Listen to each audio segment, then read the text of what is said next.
Good evening, जोहार साथियों। एक बार फिर से आप सभी का स्वागत है करियर फाउंडेशन की इस ऑनलाइन प्लेटफॉर्म पे। साथियों, कल ही मैंने आप लोग को बताया था कि आज होगा एक स्पेशल धमाका। स्पेशल धमाका इन द सेंस एक मॉक टेस्ट आप सभी के बीच लाया हूं झारखंड जीके का, जिसमें काफी अच्छे लेवल के सवाल सेट किए गए हैं। कोई लॉलीपॉप सवाल नहीं है जिसमें आपको बहुत ज्यादा मजा आने वाला है। आपको बहुत कुछ सीखने को मिलेगा और साथ ही साथ आप अपनी तैयारी को और बेहतर कैसे करें, इसके लिए ये टेस्ट जो है आपको मोटिवेट करेगा। ठीक है। होता क्या है दोस्तों, अगर अंतिम समय में बहुत टफ टफ सवाल देखते हो तो आप डीमोटिवेट हो जाते हो। जब परीक्षा नजदीक होती है उस समय अगर आपसे सवाल नहीं बनते हैं तो आप डीमोटिवेट हो जाते हो। लेकिन अभी परीक्षा में आपके पास काफी समय बचा हुआ है। परीक्षा के लिए लगभग 3 महीने का समय कम से कम तो आपके पास बचा हुआ है। इस 3 महीने पहले अगर आप लोग को यह पता चल जाएगा कि हमारा लेवल क्या है, हम अभी और मेहनत करके और ज्यादा इंप्रूव कर सकते हैं, तब जाकर के आप लोग और ज्यादा मेहनत करके अपने रैंक को इंप्रूव कर सकते हैं। रिजल्ट को पक्का करने के लिए आप अपनी तैयारी को दमदार कर सकते हैं। ठीक है। तो उसी को ध्यान में रखते हुए इस तरह के कह सकते हैं लेवल 2 लेवल 3 टेस्ट में आप सभी के बीच लाता रहूंगा, जिसमें प्रश्न काफी स्टैंडर्ड लेवल के रहेंगे, है ना। काफी कंसेप्चुअल भी रहेंगे, काफी ट्विस्टिंग भी रहेंगे। ठीक है। तो चलिए शुरू करते हैं दोस्तों आज के इस धमाकेदार टेस्ट को। कॉपी पेन लेके सभी लोग बैठ जाइएगा। ओएमआर सीट होगा तो ओएमआर सीट लेके बैठ जाइएगा और आज अपना मार्किंग कर लीजिएगा। ठीक है दोस्तों, तो चलिए स्टार्ट करते हैं। जो लोग नए हैं चैनल पे तो चैनल को सब्सक्राइब कर दीजिए फटाफट। और टेलीग्राम का लिंक मैंने दिया है चैट बॉक्स में, तो उस टेलीग्राम के लिंक को ज्वाइन कर ले जहां पर आपको इसका पीडीएफ मिल जाता है। ठीक है। जितने भी क्लासेस हमारे होते हैं उसकी पीडीएफ टेलीग्राम चैनल पे मिल जाती है। झारखंड जीके के लिए एक अलग से टेलीग्राम चैनल बनाया गया है, क्योंकि यहाँ पर जेएसएससी में झारखंड का वेटेज, जेपीएससी में झारखंड का वेटेज बहुत ज्यादा है, इसलिए मैंने झारखंड जीके के लिए सेपरेट टेलीग्राम चैनल बनाया है। तो आप उसमें ज्वाइन कर लीजिए और वहां पे आपको पीडीएफ मिल जाएगा। ठीक है। टाइम हो चुका है, शुरुआत करते हैं आज के सेशन को। झारखंड जीके स्पेशल टेस्ट है, ये सुपर एक्सप्लेनेशन के साथ रहेगा। शुरू करते हैं। जो लोग करियर फाउंडेशन ऐप के साथ जुड़ करके प्रिपरेशन करना चाहते हैं, जेएसएससी एग्जाम, जेपीएससी एग्जाम, है ना, म्युनिसिपल एग्जाम, किसी भी एग्जाम की तैयारी, टीचर एग्जाम, किसी भी एग्जाम की तैयारी करना चाहते हैं तो करियर फाउंडेशन ऐप है प्ले स्टोर पे, वहां से आप डाउनलोड कर सकते हैं और वहां पे आपके पसंदीदा, आपके जरूरत का कोर्स अवेलेबल है। ठीक है। साथ ही साथ अगर आपको किसी तरह की जानकारी चाहिए तो आप हेल्पलाइन नंबर ले सकते हैं 7070802888। ये बिल्कुल ऑफिशियल नंबर है। इस कॉल से, इसके व्हाट्सएप से कुछ भी चीजें जानकारी होगी तो ऑथेंटिक होगी। ठीक है।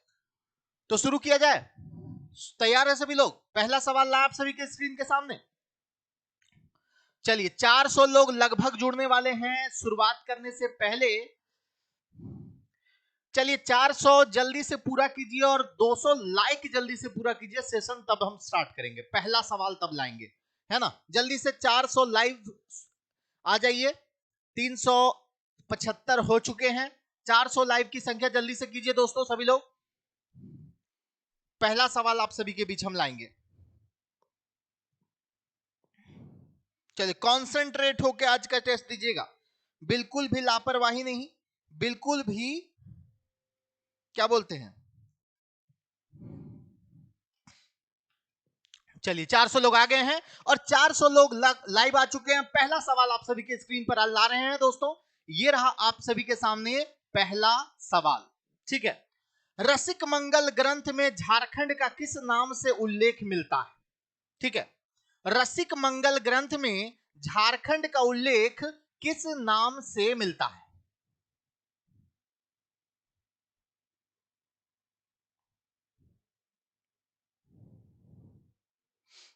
चलिए, बहुत बढ़िया। प्रदीप जी, आप ऑफिशियल नंबर पे बात कीजिए। ठीक है, क्लास के बीच में ये सब बातें नहीं। रसिक मंगल ग्रंथ में झारखंड का उल्लेख किस नाम से मिलता है? मैं आप सभी के कमेंट्स देख रहा हूं दोस्तों, आप लोग जल्दी जल्दी जवाब देते जाइए। बहुत बढ़िया। जितने भी लोग जुड़े हैं ना, सब लोग एक बार लाइक बटन को क्लिक कर दीजिए। देखो, रसिक मंगल ग्रंथ की अगर हम लोग बात करें, है ना, तो इसमें झारखंड का उल्लेख जो मिलता है वाह, गजब है, गजब गजब, बहुत बढ़िया, सबका आंसर आ रहा है। नागभूम नाम से मिलता है। किस नाम से मिलता है? रसिक मंगल ग्रंथ में झारखंड का उल्लेख नागभूम नाम से मिलता है। दोस्तों आप लोग याद रखिएगा। अब यहां पर सवाल यह है दोस्तों कि ये अर्कखंड और कर्कखंड कहां कहा गया है?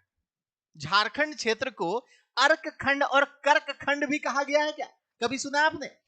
झारखंड क्षेत्र को अर्कखंड और कर्कखंड भी कहा गया है। किसमें? महाभारत में। ठीक है। अब महाभारत में तो ये कहा ही गया, महाभारत में और भी कुछ कुछ कहा गया है। जैसे क्या कहा गया, आप लोग कमेंट कीजिए जल्दी से।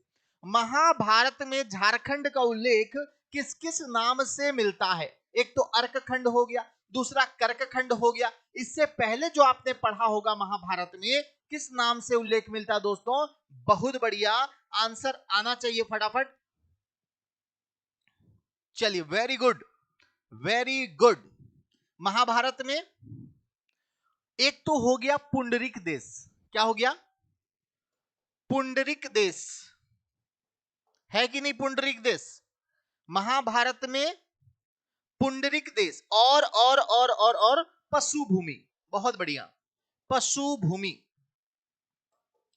महाभारत में ध्यान दीजिएगा, महाभारत में झारखंड को पुंडरिक देश कहा गया है, पशु भूमि कहा गया है, अर्कखंड कहा गया है, कर्कखंड कहा गया है। अगर आप लोगों ने कॉपी पेन लेकर के बैठा है तो कहीं पर छोटी छोटी बातें नोट करते जाइए।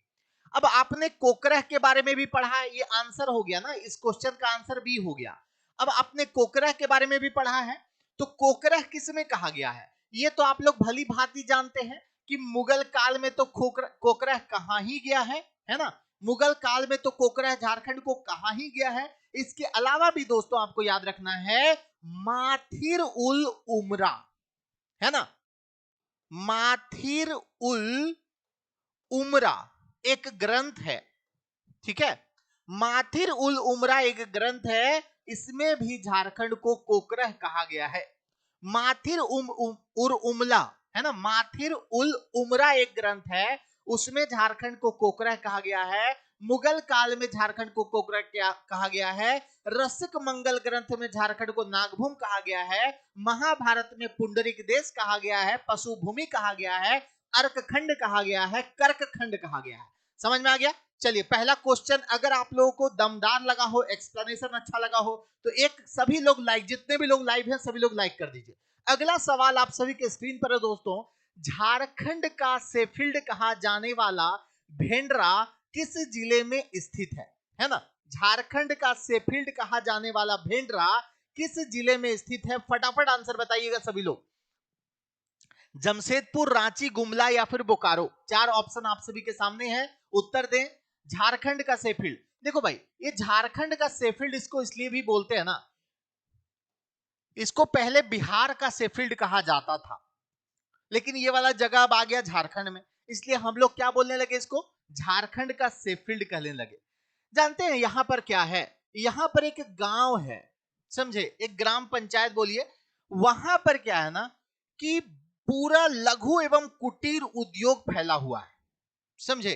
क्या फैला हुआ है? लघु एवं कुटीर उद्योग। ये जो जगह है ना जिसको कहा गया है झारखंड का शेफील्ड कहा गया है, कौन सा जगह है ये? भेंडरा, है ना?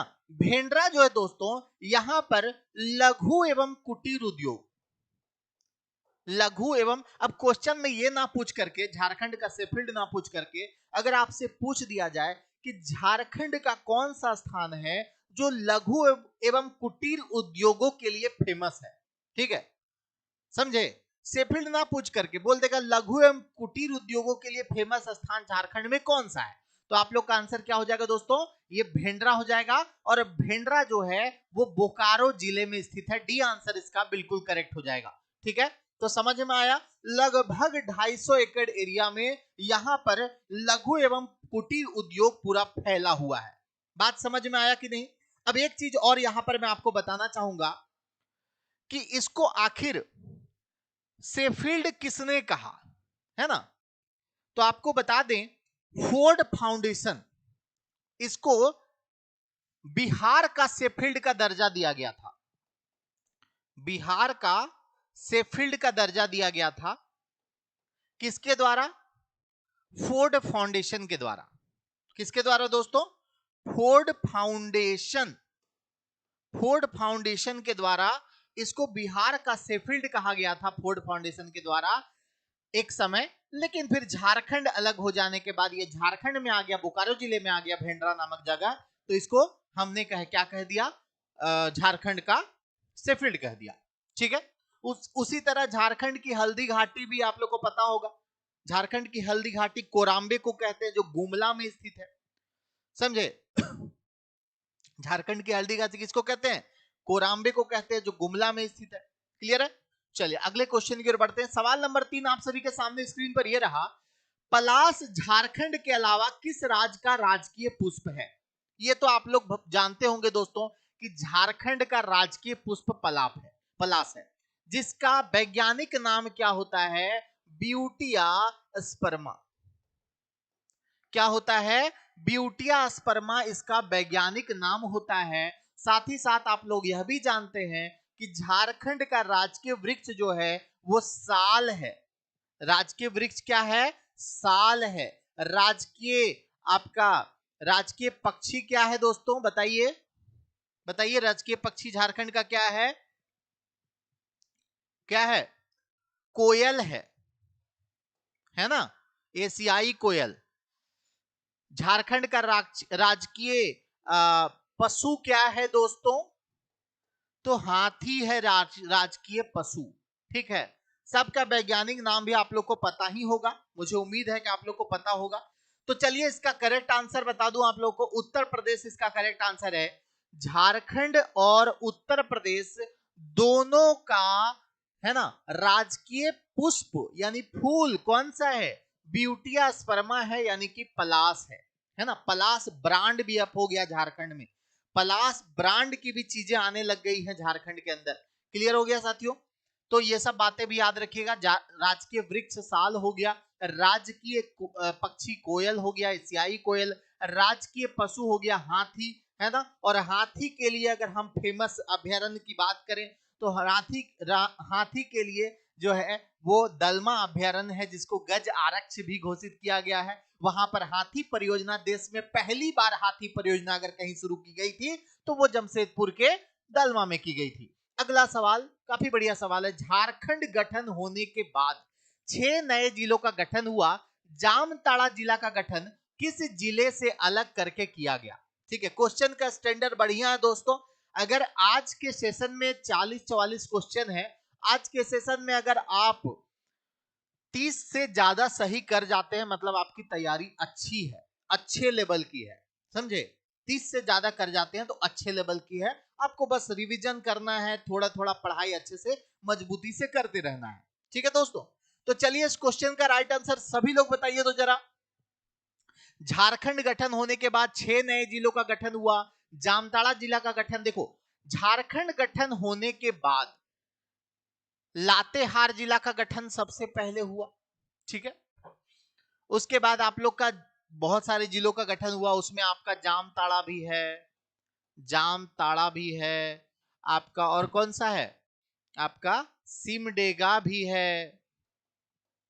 ठीक है। और कौन सा है बताइए तो जरा। लातेहार जामताड़ा, बाद में आपका रामगढ़ का हुआ, खूंटी का हुआ, एक और हुआ है, बताइए कौन सा? उधर हो गया पलामू प्रमंडल में लातेहार, संथाल परगना में हो गया जामताड़ा, इधर हो गया एक हो गया सरायकेला खरसावां, सरायकेला खरसावां।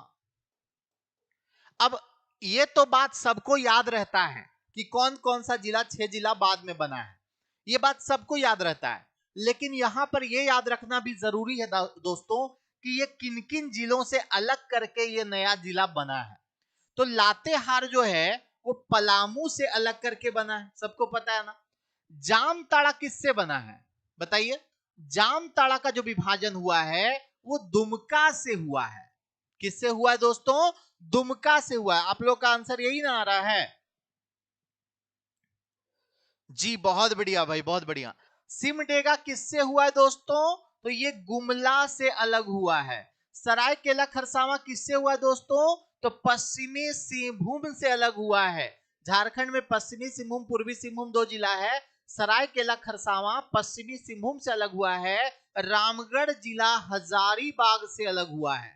ठीक है, रामगढ़ हजारीबाग से अलग हुआ है। और खूंटी जो है ना वो रांची से अलग हुआ है। किससे अलग हुआ है?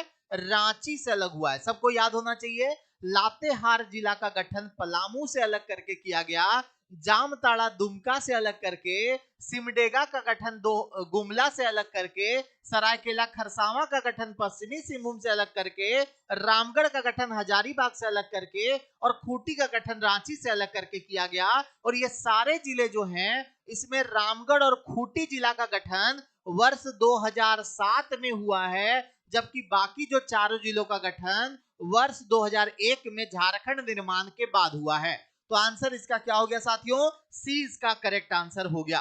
ठीक है, समझ आया सबको? समझ में आया? एक एक लाइक करते जाइए जल्दी से। 1000 लाइव आप लोग को टारगेट दिया हूं मैं, 1000 लाइव, और कम से कम 1000 लाइक भी कर देना मन करेगा तो। ठीक है, अगला देखिए, निम्नलिखित में से किस जिले को प्राचीन काल में बीरू कैसलपुर परगना के नाम से जाना जाता था? ठीक है, बताइए सभी लोग। बीरू कैसलपुर परगना के नाम से जाना जाता था।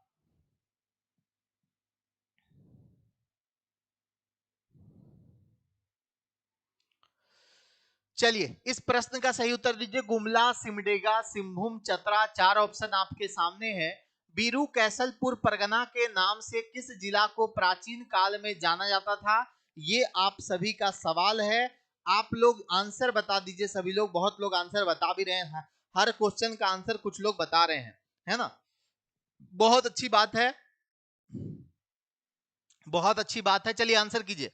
तो बीरू कैसलपुर परगना के नाम से किसको जाना जाता था दोस्तों? तो ये जाना जाता था सिमडेगा को। ठीक है, जो वर्तमान में सिमडेगा जिला है उसको एक समय बीरू कैसलपुर परगना के नाम से जाना जाता था। ठीक है, क्लियर है सभी का? बहुत बढ़िया। अब देखो यहां पर भी कुछ कुछ चीजें आप लोग जान लो। सिमडेगा जिला, सिमडेगा में आप लोगों को कोई जलप्रपात याद है क्या?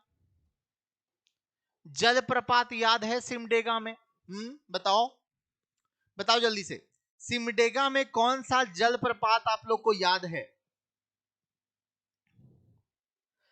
और ये तो आप लोग को पता ही होगा ना सिमडेगा के बारे में कि ये सबसे कम जनसंख्या घनत्व वाला जिला है। ठीक है, सबसे कम जनसंख्या घनत्व वाला जिला है दोस्तों। और सिमडेगा एक ऐसा जिला है जहां पर, चलिए कमेंट कीजिए जी। बीरू कैसलपुर सिमडेगा, बहुत बढ़िया भाई।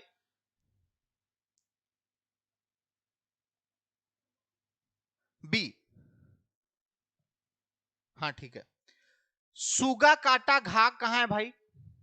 सुगा काटा घाग। केला घाग कहां है? केला घाग भी तो यही है ना।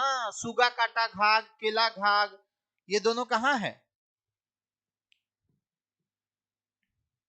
चलिए बहुत बढ़िया, सबका करेक्ट आंसर आ गया है। वेरी गुड, बहुत बढ़िया दोस्तों, सबका करेक्ट आंसर आ गया है। अब हम लोग अगले सवाल की ओर बढ़ते हैं। ये देखिए, सिमडेगा के बारे में अगला सवाल भी है कि सिमडेगा छत्तीसगढ़ के किस जिले के साथ सीमा साझा करता है?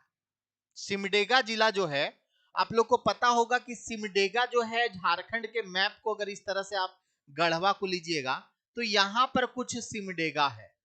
ठीक है, यहां पर सिमडेगा है, यही तो सिमडेगा है। तो सिमडेगा जो है ना वो यहां पर छत्तीसगढ़ के साथ बॉर्डर शेयर करता है और इधर आपका उड़ीसा के साथ भी बॉर्डर शेयर करता है। ठीक है, तो उड़ीसा के साथ अगर हम बात करें दोस्तों, तो उड़ीसा के साथ तो जानते होंगे आप लोग, राउरकेला के साथ ये बॉर्डर शेयर करता है। किसके साथ? राउरकेला के साथ बॉर्डर शेयर करता है। लेकिन छत्तीसगढ़ की बात अगर आप कीजिएगा तो छत्तीसगढ़ में किसके साथ करता है? तो एक जसपुर नाम का जिला है, बिल्कुल पहाड़ों से घिरा हुआ जिला है जसपुर छत्तीसगढ़ का, उसी के साथ सिमडेगा सटा हुआ है। ठीक है, किस जिला के साथ? जसपुर जिला से बॉर्डर शेयर करता है कौन? तो सिमडेगा, सिमडेगा के बारे में अभी मैंने आप लोग को बताया। अब देखिए, जो भी आप लोग का डिस्ट्रिक्ट है ना, कम से कम कॉर्नर वाला डिस्ट्रिक्ट, यानी कि जो दो राज्यों के साथ बॉर्डर शेयर करने वाले डिस्ट्रिक्ट है, उनके बारे में आप लोग जरूर याद रखिएगा कि वो उन राज्यों के किस जिले के साथ बॉर्डर शेयर करता है। इस पे थोड़ा रिसर्च कर लीजिएगा, आप लोग को सब याद हो जाएगा।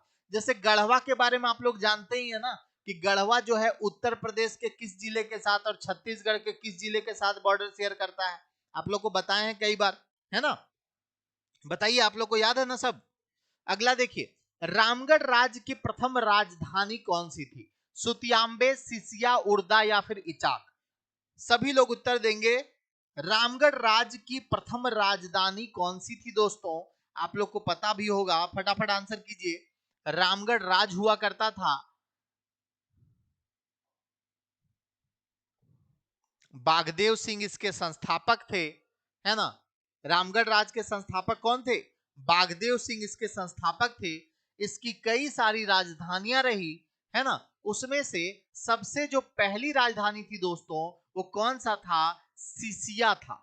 ठीक है, पहली राजधानी कौन सी थी? सिसिया पहली राजधानी थी। सिसिया, उर्दा, बादम, इचाक, पद्मा, ये 5 राजधानी हुई रामगढ़ राज के अंदर। ठीक है, सिसिया, उर्दा, बादम, इचाक और पद्मा। सिसिया पहली राजधानी हुई और पद्मा अंतिम राजधानी हुई। ठीक है, सिसिया जो जगह था वो पहली राजधानी हुई और पद्मा जो है वो अंतिम राजधानी हुई। क्लियर हो गया सभी का, है ना। ब्रह्मदेव नारायण सिंह के समय पद्मा राजधानी बना था। ब्रह्मदेव नारायण सिंह के समय पद्मा राजधानी बना था। जो बागदेव सिंह थे वो संस्थापक थे। दलेल सिंह के समय, अच्छा एक चीज छूट गया, सिसिया उर्दा बादम, यहां पर रामगढ़ भी होगा ठीक है, चौथे नंबर पर रामगढ़ होगा, जो मिस हो गया था। सिसिया, उर्दा, बादम, रामगढ़, इचाक, पद्मा, ये राजधानी हुआ करती थी दोस्तों। तो रामगढ़ दलेल सिंह के टाइम हुई थी, है ना। रामगढ़ जो राजधानी हुई थी दलेल सिंह के टाइम हुई थी। समझ आ गया सभी को। तेज सिंह के समय इचाक हुआ था। तेज सिंह के समय क्या कौन हुआ था? इचाक हुआ था। अगला सवाल, यहां पर जो देख रहे हैं ये तो नागवंशियों की पहली राजधानी थी।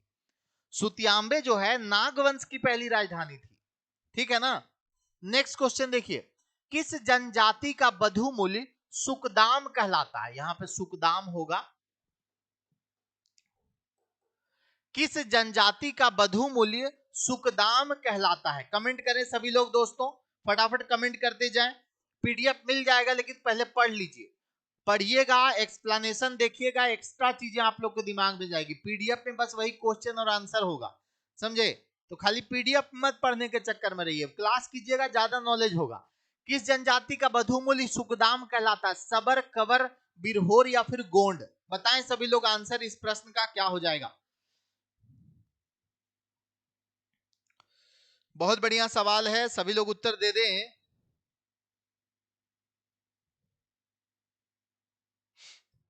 क्या होगा? बिल्कुल सही सोचा आपने। देखो, सुकदाम जो होता है दोस्तों, वो कवर जनजाति का, किसका? कवर जनजाति का बधु मूल्य सुकदाम कहलाता है। बधु मूल्य के बारे में हम लगातार बता भी रहे थे आप लोगों को क्लास के अंदर। बधु मूल्य क्या होता है? जैसे संथाल जनजाति में बधु मूल्य को क्या बोलते हैं? संथाल जनजाति में बधु मूल्य को पोन बोलते हैं। ठीक है, क्या बोलते हैं? पोन बोलते हैं। ठीक है, ये बधु मूल्य क्या होता है ना, जब जनजातियों में विवाह होता है तो वर पक्ष वालों को, वर पक्ष वाले जो हैं वो वधु पक्ष को धनराशि देते हैं। ठीक है, विवाह के बदले, बधु के बदले, बधु के बदले बधु मूल्य देते हैं, उसी को बधु मूल्य बोलते हैं। क्लियर हो गया सभी को। तो हर जनजाति का होता है, कुछ कुछ जनजातियों में नहीं होता है, मैक्सिमम जनजातियों में होता है बधु मूल्य। तो संथाल में पोन होता है बधु मूल्य, और आपका कवर जनजाति का बधु मूल्य सुकदाम कहलाता है। किस क्या कहलाता है? सुकदाम कहलाता है। चलिए आप लोग बताइए, और कौन कौन सी जनजाति का आप लोग को याद है, कमेंट करिए। बहुत बढ़िया सवाल है ये, इसका आंसर दीजिएगा। भागबिल्ला घाटी झारखंड के किस जिले में स्थित है? भागबिल्ला घाटी जो है वो झारखंड के किस जिले में स्थित है ना। घाटी आप लोग को कुछ कुछ याद होगा ना, जैसे अगर हम पतरातू घाटी की बात करें, पतरातू घाटी की बात करें, चुट्टू पालू घाटी की बात करें, चुट्टू पालू घाटी, ठीक है। एक और नाम यहां पर आगे ऐड हो गया, भाग बिल्ला घाटी, ठीक है। और भी आप लोग को पता होगा डिस्ट्रिक्ट डिस्ट्रिक्ट में घाटियां होती है बहुत सारी।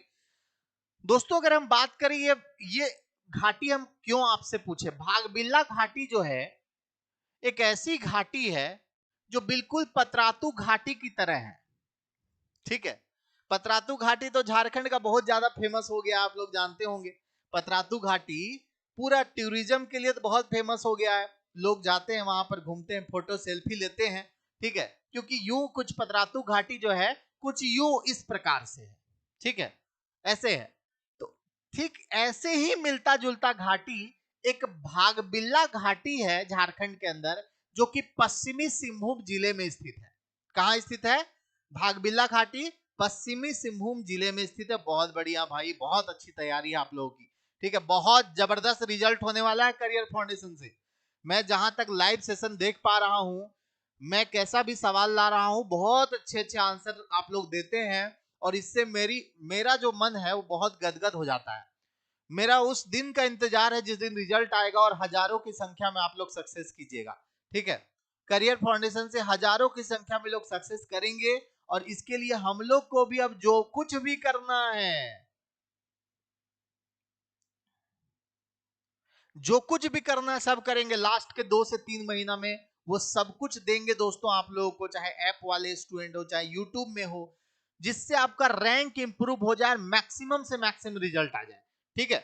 चलिए अगला सवाल देखिए, आदिवासी गांव में हॉकर का क्या काम है? आदिवासी गांव जो होता है उसमें हॉकर का क्या काम होता है? आप लोग आंसर बता दीजिए फटाफट, सभी लोग आंसर बताइए। आदिवासी गांव में हॉकर का क्या काम होता है? आंसर दे दीजिए सभी लोग। क्या बात है, बहुत बढ़िया, आंसर सभी लोगों का आ रहा है। हॉकर का काम क्या होता है आदिवासी गांव में? चलिए 1000 लोग जुड़ चुके हैं, 1000 लोग लाइव जुड़ चुके हैं। बहुत दिनों बाद 1000, जिस दिन वैकेंसी आता उस दिन जुड़े थे आप लोग।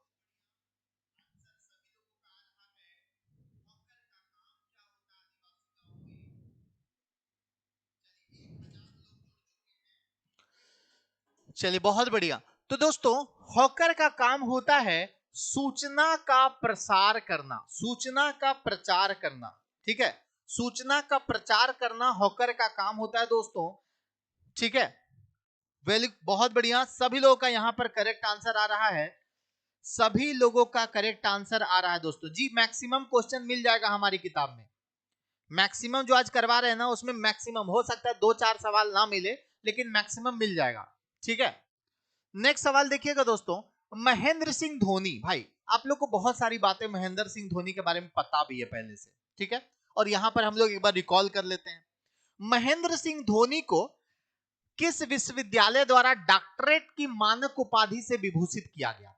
आप लोग को पता है महेंद्र सिंह धोनी को क्या क्या उपाधि मिला हुआ है? एक तो सेना में वो लेफ्टिनेंट की उपाधि भी मिली हुई है, लेफ्टिनेंट मिली है जी कि कर्नल की मिली है? कर्नल की मिली है ना। सेना में किसकी उपाधि मिली है महेंद्र सिंह धोनी को? पता है ना सबको? जी, आपका क्लास कहाँ है? करियर फाउंडेशन ऐप में है दोस्त, ठीक है।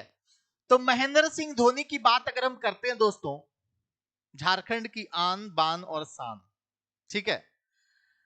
हालांकि इनका जो पैतृक गांव है वो उत्तराखंड में है, ठीक है। पैतृक गांव जो है उत्तराखंड में है, लेकिन इनको हम लोग सब झारखंडी मानते हैं, झारखंड के ही मानते हैं, क्योंकि इनका जन्म यही हुआ है, इनका पालन पोषण यही हुआ है, इनकी कर्म भूमि यही रही है, यहीं से वो क्रिकेटर बने, झारखंड क्रिकेट एसोसिएशन से खेलते हुए, ठीक है।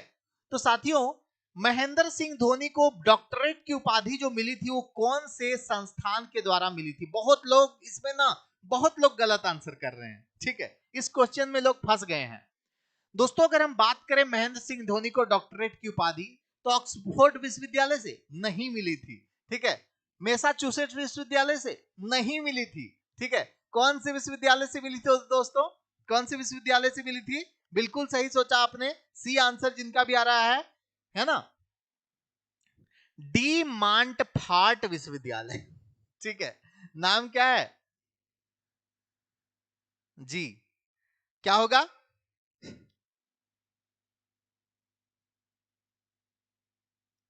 अभी कहीं चलिए, क्या होगा साथियों? डी मांट फाट विश्वविद्यालय।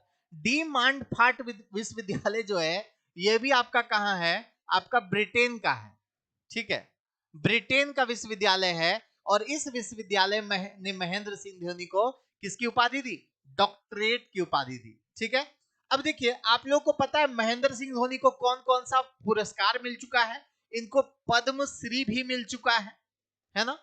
महेंद्र सिंह धोनी को पद्म भूषण भी मिल चुका है, कंफ्यूज मत कीजिएगा, कुछ लोग पद्म विभूषण भी पढ़ लेते हैं। पद्म भूषण मिला है। ठीक है, पद्म भूषण मिला हुआ है।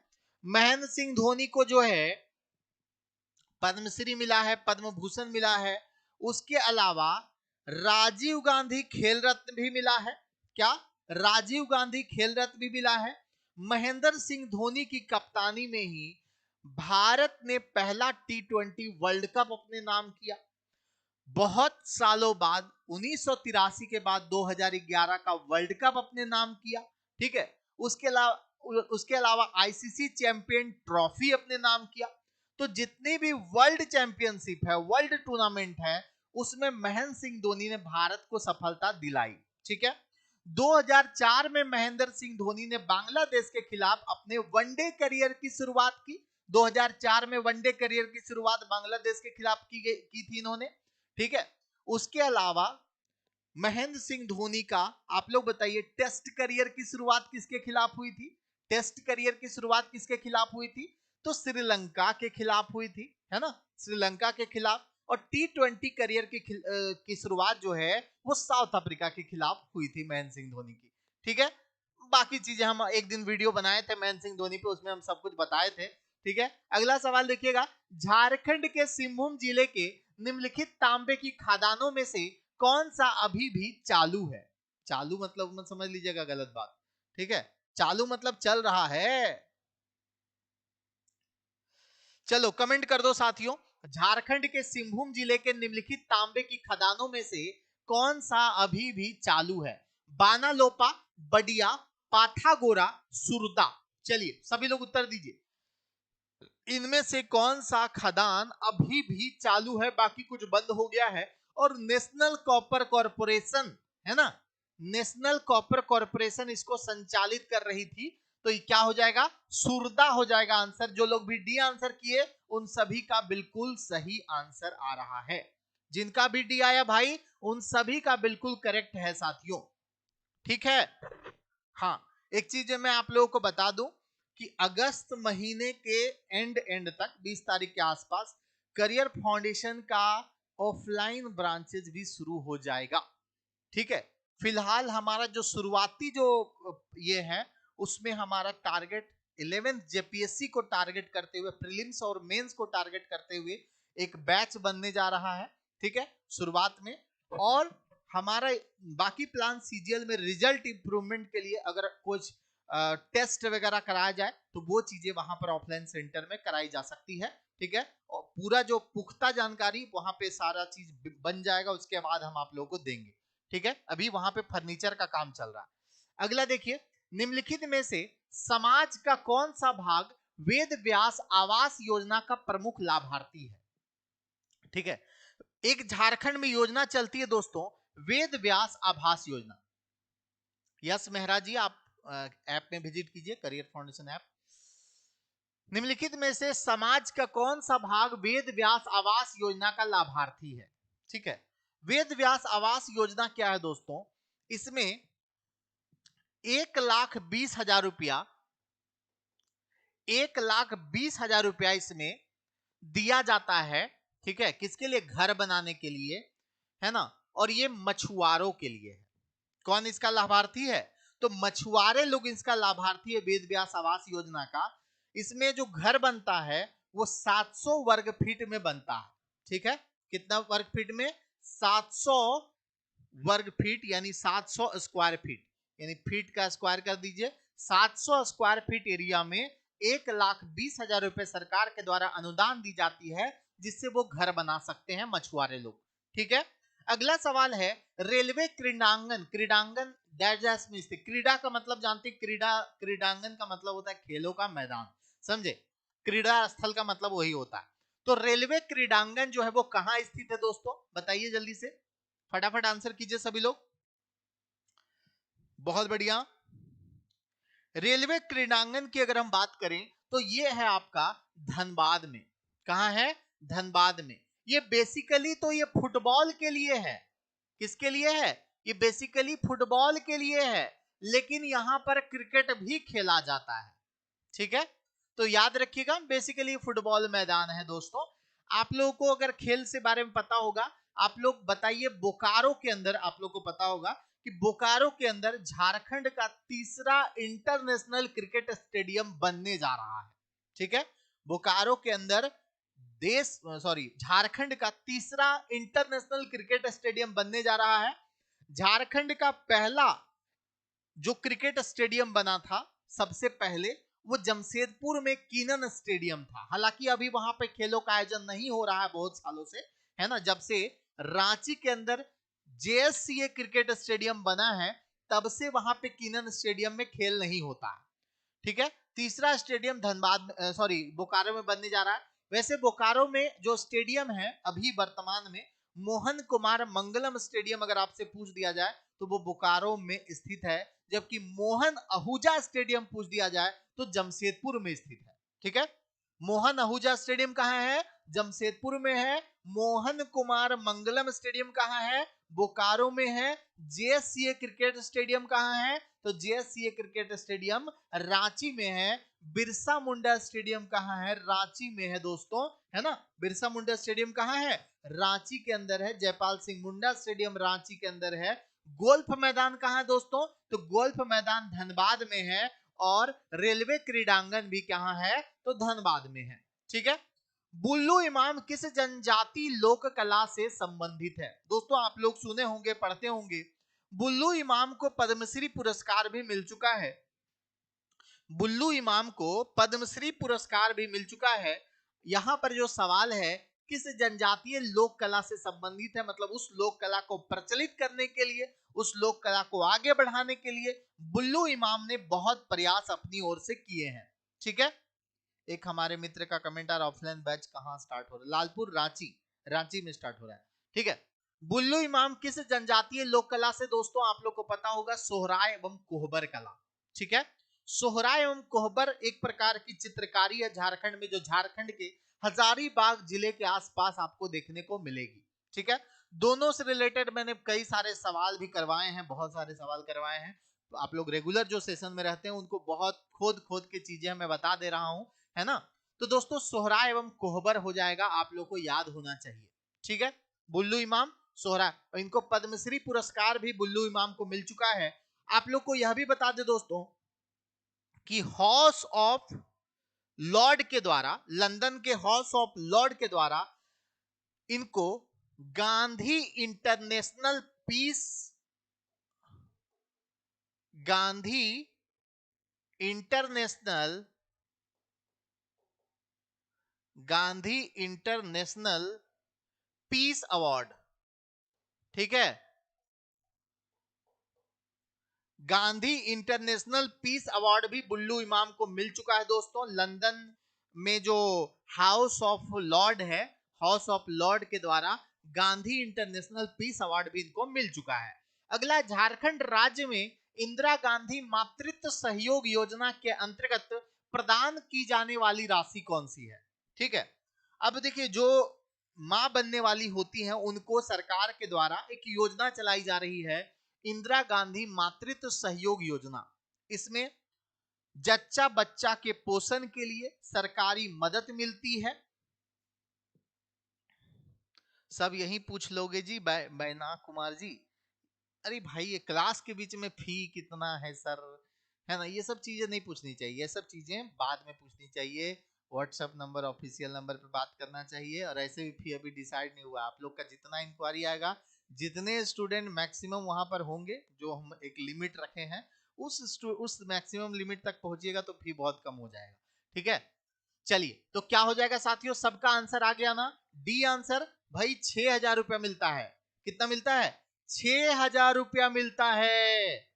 बात को समझे कि नहीं? नेक्स्ट देखिए, संथाली साहित्य का प्रथम नाट्य, ये भी बात याद रखिएगा, क्वेश्चन ये भी बन सकता है, संथाली साहित्य का प्रथम नाट्य, ठीक है, बिंदु चंदन किनके द्वारा लिखा गया? अब देखो संथाली साहित्य की अगर हम बात करें, संथाली जो भाषा है ना, वो झारखंड की जनजातीय भाषाओं में सबसे ज्यादा समृद्ध है। ठीक है, और सबसे ज्यादा समृद्ध कहने का मतलब यह हुआ दोस्तों कि इसके बहुत सारे कहानी है, बहुत सारी कविताएं हैं, बहुत सारे लोक कथा है ना, लोकगीत है, लोक नाट्य है। तो जो जिसके अंदर जितने ज्यादा साहित्य होते हैं वो उतना ज्यादा समृद्धशाली होता है। और संथाल साहित्य जो है बहुत समृद्धशाली है दोस्तों। संथाल झारखंड की एकलौती जनजातीय भाषा है जिसको 8वीं अनुसूची में, संविधान की 8वीं अनुसूची में इसको शामिल कर लिया गया है। ठीक है, जिस समय बिहार के मैथिली भाषा को शामिल किया गया था, उसी समय संथाली को भी शामिल किया गया था। ठीक है, और आप लोग मुझे बता दीजिए कि कौन से संविधान संशोधन के तहत संथाली भाषा को शामिल किया गया था 8वीं अनुसूची में। अब देखिए, संथाल जनजाति जो है ना साथियों, सॉरी, संथाली भाषा जो है ना, झारखंड की ऐसी एकमात्र भाषा है, झारखंड की एकमात्र ऐसी भाषा है संथाली जिसकी अपनी एक क्या है, अपनी एक लिपि है। समझे? क्या है दोस्तों? अपनी एक लिपि है। आप लोग लाइक बटन बहुत कम दबाए हो, इसके लिए मैं थोड़ा सा दुखी हूं, है ना। 1100 लोग से ज्यादा लोग लाइव हैं, लेकिन लाइक की संख्या बहुत कम है, मतलब 636। अभी चाहोगे तो 1000 हो जाएगा एक झटके में। भाई इसका आंसर जो होगा रघुनाथ मुर्मू हो जाएगा। सवाल नंबर 17 का जो करेक्ट आंसर होगा क्या होगा? रघुनाथ मुर्मू इसका करेक्ट आंसर हो जाएगा दोस्तों। चलिए, अभी तक का जो सेशन हुआ आप लोग को कैसा लग रहा है? एक बार थम्स अप कीजिए, मुझे भी तो बीच बीच में एनर्जी मिलना चाहिए। आप लोग को पसंद आ रहा है, नहीं आ रहा है, क्वेश्चन का लेवल कैसा लग रहा है? अभी तक का सेशन जो हुआ है 17 सवाल, अभी तक आप लोग को कैसा कैसा लग रहा है? समझ में आ रहा है कि नहीं आ रहा है? क्वेश्चन का लेवल कैसा है? अगर ये सब कुछ ठीक है तो आप लोग एक थम्स अप कर दीजिए। ठीक है, फिर मैं आगे बढ़ता हूं अगले सवाल की ओर। चलिए, रघुनाथ मुर्मू, वेरी गुड, बहुत बढ़िया, सभी लोगों का करेक्ट आंसर है भाई।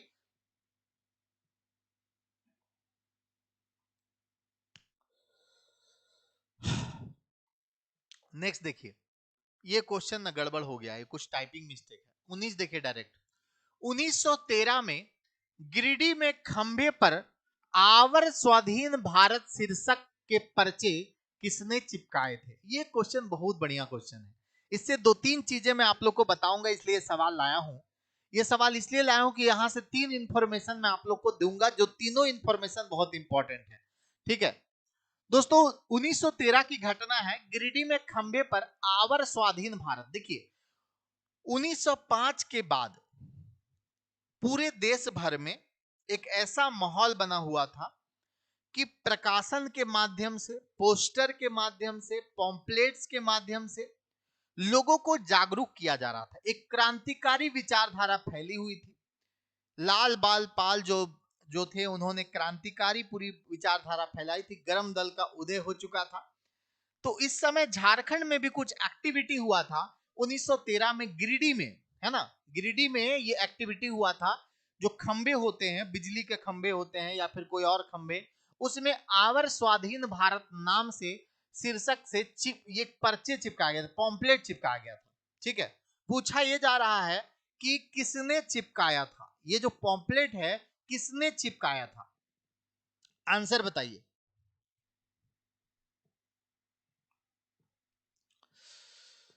बिल्कुल सही सोचा आपने।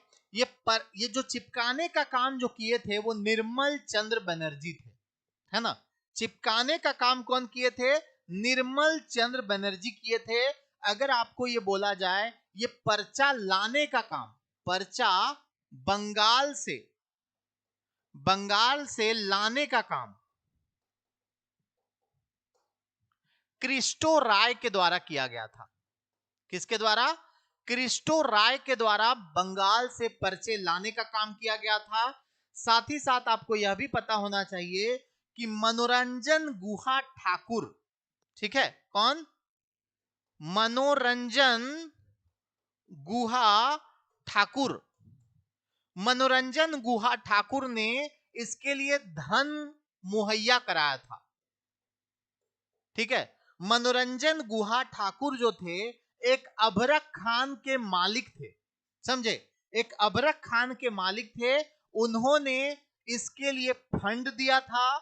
पर्चा चिपकाने का काम निर्मल चंद्र बनर्जी ने किया था और पर्चा को बंगाल से लाने का काम जो किए थे वो कौन किए थे? क्रिस्टो राय ने किया था। किसने किया था दोस्तों?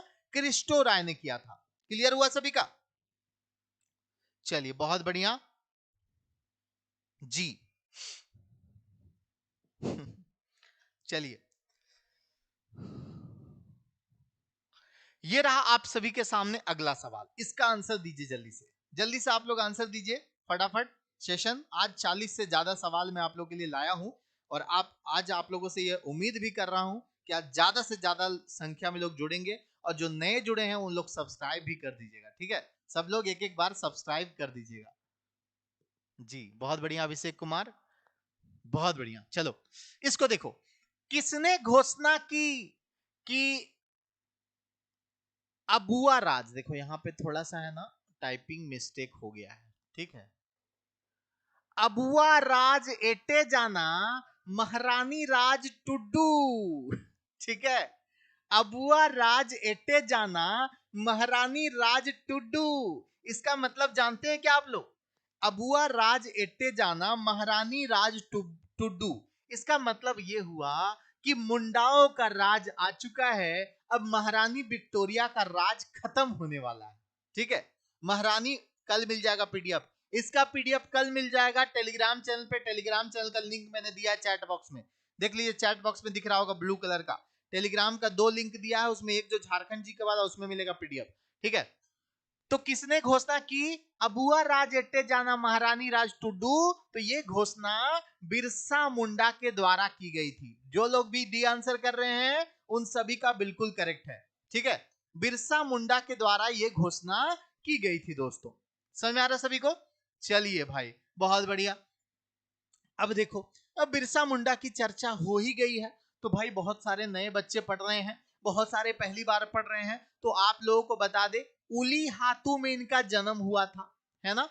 उली हातू जो खूंटी में है, खूंटी जिला जो है वहीं पे उली हातू में इनका जन्म स्थल है। इनका जो आंदोलन का प्रमुख केंद्र हुआ करता था वो डोम्बारी बुरु पहाड़ था।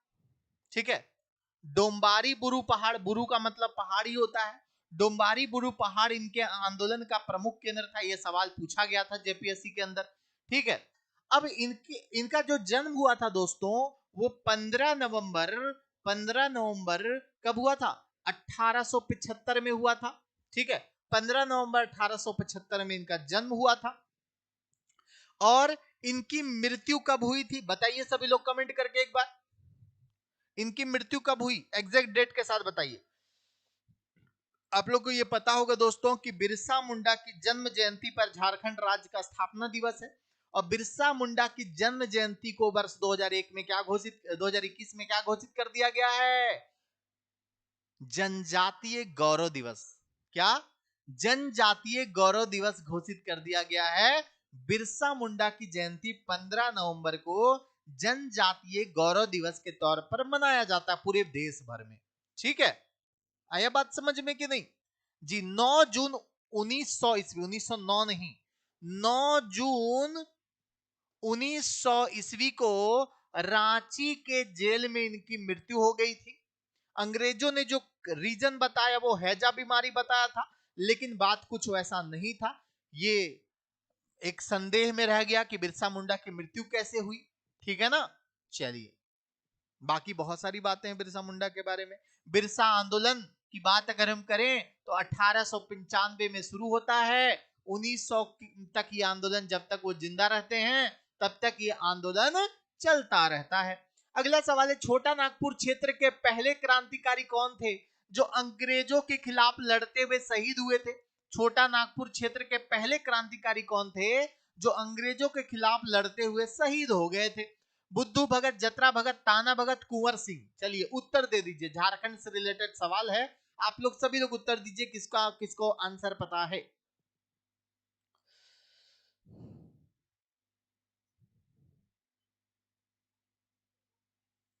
चलिए फटाफट फटाफट आंसर करते जाइए, बहुत सवाल है अभी। छोटा नागपुर क्षेत्र के पहले क्रांतिकारी, भाई बता दो कौन से आंदोलन से जुड़े थे वो, पहले क्रांतिकारी भी बताइए, कौन से आंदोलन से जुड़े थे ये भी बता दीजिए सभी लोग। तो दोस्तों ये है बुद्धू भगत। कौन है? बुद्धू भगत। किस आंदोलन से जुड़े थे?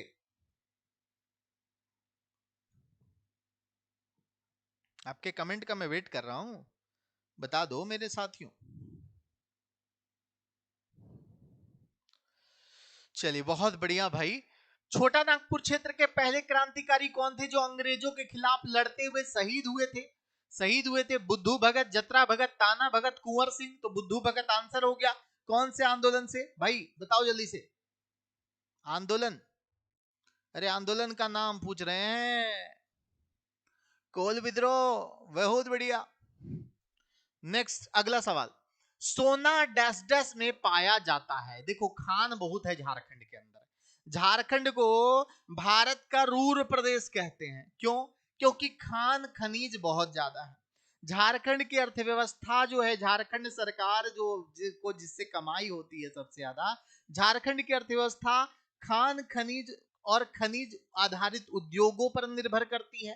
ठीक है, तो ये जो है ना, रखा खान एक है झारखंड में, ये सोना के लिए प्रसिद्ध है। ठीक है, किसके लिए प्रसिद्ध है? सोना के लिए। झरिया खान तो कोयला के लिए है। जादूगोड़ा खान किसके लिए है? ये यूरेनियम। ठीक है, ये किसके लिए है? यूरेनियम।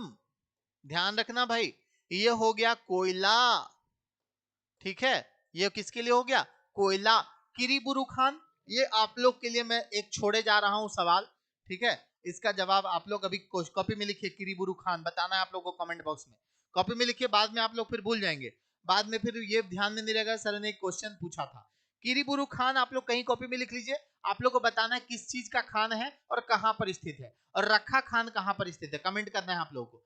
श्री ललिता प्रसाद विद्यार्थी के वर्गीकरण के अनुसार निम्न में से कौन सी जनजातियां शिकार संग्रहकर्ता के प्रकार की थी? ठीक है, मतलब ये जो श्री ललिता प्रसाद विद्यार्थी जी हैं, इन्होंने अपना एक विचार दिया है कि झारखंड की ये जनजातियां क्या है? शिकार संग्रहकर्ता कैटेगरी के अंतर्गत आती हैं। ठीक है, देखो झारखंड की जनजातियां कुछ कृषक बन चुकी हैं जो थोड़ा डेवलप हो गई हैं, है ना, कुछ वन उत्पादों पर निर्भर है, कुछ शिकार संग्रह करता है, कुछ जो है वो क्या है, कुछ जो है बांस की कला में निपुण है, कुछ जैसे महली वगैरह जो है। ठीक है, कुछ लोहा गलाने का काम करती है। तो झारखंड की जो जनजातियां हैं उसके बारे में श्री ललिता प्रसाद विद्यार्थी कहते हैं कि शिकार संग्रहकर्ता की कैटेगरी में कौन सी जनजाति आती है? ठीक है, तो आंसर क्या हो जाएगा दोस्तों? बिरहोर, कोरबा और खड़िया। ठीक है, बिरहोर, कोरबा, खड़िया, ये जनजातियां जो है वो किस में आती है? संग्रहकर्ता में। किस में आती है? संग्रहकर्ता में। ठीक है, ये आंसर जिनका भी है सही है भाई। महली और कंपट किस प्रजाति की शाखा है? मतलब देखो प्रजाति कई बार लिख देता है एग्जाम में, जनजाति बोलिए इसको। ठीक है, चलिए बहुत बढ़िया दोस्तों। महली और कंपट किस प्रजाति या किस जनजाति की शाखा है? संथाल, मुंडा हो या फिर उरांव? संथाल, मुंडा हो या फिर उरांव? सभी लोग आंसर कीजिएगा। और सेशन पसंद आ रहा हो साथियों तो एक बार जरूर लाइक कीजिएगा सेशन को, है ना। आप लोगों से रिक्वेस्ट होगा कि एक एक लाइक जरूर कीजिएगा, और क्लास खत्म होने के बाद अपनी प्रतिक्रिया कमेंट बॉक्स में जरूर दीजिएगा। ठीक है, चलिए इसका आंसर क्या होगा साथियों? मुंडा जनजाति हो जाएगा। और आप लोगों को मुंडाओं के बारे में थोड़ा बता दूं कि मुंडा जनजाति जो है वो झारखंड की थर्ड सबसे बड़ी जनजाति है। पहली बात, मुंडाओं ने ही झारखंड में राज्य निर्माण प्रक्रिया की शुरुआत की? ठीक है, झारखंड में राज्य निर्माण प्रक्रिया जो कि सबसे पहले आपका एक राज्य बना था, है ना, रीसा मुंडा नाम के एक व्यक्ति थे। रीसा मुंडा, जिनको रीता मुंडा भी बोला जाता है, रीसा मुंडा या रीता मुंडा नाम के एक व्यक्ति थे। उन्होंने झारखंड में सबसे पहले राज्य निर्माण किया था और सुतिया पाहन को उसका राजा बना दिया था। ठीक है, पता है ना सभी को, सुतिया पाहन राजा बने थे। सुतिया नाखंड उसके बाद राज्य का नाम हो गया था। तो मुंडा लोग जो हैं, अब मुंडा जनजाति के लोग राजनीति में भी बहुत ज्यादा सक्रिय हैं। झारखंड में सबसे ज्यादा समय तक मुख्यमंत्री रहने वाले, जो अभी से पहले जो 3 बार मुख्यमंत्री बने हैं, अर्जुन मुंडा, वो भी मुंडा जनजाति से हैं। ठीक है, झारखंड में मुंडा समाज जो है वो काफी जो है कह सकते हैं राजनीति में भी सक्रिय है ना। चलिए अगला सवाल देखिए, कर्मा देवता की पूजा कर्मा त्योहार पर होती है, जो कि अब आप लोग को पता है दोस्तों, ये भादो महीना का त्योहार है। आ रहा है भादो ना, अभी सावन चल रहा है ना, इसके बाद भादो आएगा। भादो में कर्मा का त्योहार होगा। कमेंट कीजिए कि भादो महीना में कब होता है कर्मा पूजा, कमेंट कीजिए सभी लोग। तो ये जो पूजा है दोस्तों, किस देवता के लिए मतलब पूछा जा रहा है, जो कि डैश डैश देवता, कर्मा देवता की पूजा कर्मा त्योहार पर होती है, जो कि डैश डैश देवता है। अच्छा हाँ, किस चीज के देवता हैं वो? कर्मा देवता जिनकी पूजा कर्मा पूजा में होती है। ये त्योहार ऐसे भाई बहन का त्योहार भी माना जाता है, लेकिन ये किस देवता की पूजा होती है? तो शक्ति, यौवन और जवानी के देवता है कर्मा। ठीक है, कर्मा जो है शक्ति, यौवन और जवानी के देवता हैं। शक्ति, यौवन और जवानी के देवता हैं। भादो महीना के कब, आप लोग का कमेंट आया क्या? भादो एकादशी, शुक्ल पक्ष एकादशी। ठीक है, बहुत बढ़िया, भादो महीना के शुक्ल पक्ष एकादशी। ठीक है चलिए, सबका यही कमेंट आ रहा है, बढ़िया। अगला क्वेश्चन है, झारखंड में किस लोक नृत्य को जन्मोत्सव आदि के अवसर पर पुरुषों के द्वारा किया जाता है? ठीक है, जन्मोत्सव आदि के अवसर पर पुरुषों के द्वारा किया जाने वाला आप लोग को बताना है यहाँ पर कि कौन सा है। झारखंड के किस लोक नृत्य को जन्मोत्सव आदि के अवसर पर पुरुषों के द्वारा किया जाता है? पंडीडिया नृत्य, जोगा नृत्य, झरनी नृत्य या फिर कर्मा नृत्य? बताइए। जन्मोत्सव के अवसर पर यह नृत्य होता है दोस्तों, है ना। झंझायन भी होता है, जन्मोत्सव के अवसर पर झंझायन भी होता है, पता है ना सभी को, झंझायन भी है। ये पंडीडिया नृत्य हो जाएगा। क्या हो जाएगा? पंडीडिया नृत्य जो है वो जन्मोत्सव के अवसर पर होता है दोस्तों, याद रखना है सभी लोगों को। ठीक है, नेक्स्ट सवाल देखिएगा, अगला है, एशिया का मीथेन गैस का पहला कुआं कहां स्थित है? ठीक है, झारखंड में है ना, झारखंड में कहां है ये बताना है। एशिया का मीथेन गैस का पहला कुआं कहां पर स्थित है? कमेंट कीजिएगा सभी लोग।